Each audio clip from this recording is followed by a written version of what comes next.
ఒక మంత్రి గారి గురించి మాట్లాడితేనే అది ఒక నేరం అయితే, ఒక ముఖ్యమంత్రి గురించి మాట్లాడితే, ఒక ప్రధానమంత్రి గురించి మాట్లాడితే, ఒక రాష్ట్రపతి గురించి మాట్లాడితే అది నేరమైనప్పుడు, ఒక రాజ్యపు అధిపతిని గురించి మాట్లాడితే అది నేరమైనప్పుడు, సర్వలోకాలకు అధిపతి అయిన దేవుని గురించి ఎలా మాట్లాడాలి?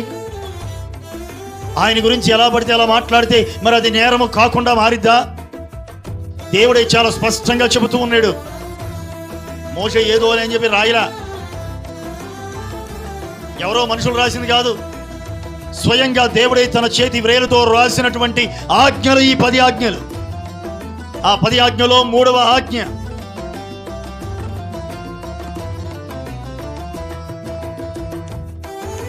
ఇవి ఎలా పడితే అలా మాట్లాడకూడదు. ఆయన స్వయంభవుడు,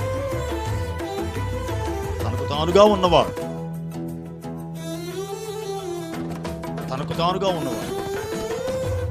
తనను ఎవరు సృష్టించారు? ఆయనే సృష్టికర్త. సర్వలోకాలను సృష్టించిన సృష్టికర్త, సర్వాధికారము కలిగిన సర్వాధికారి.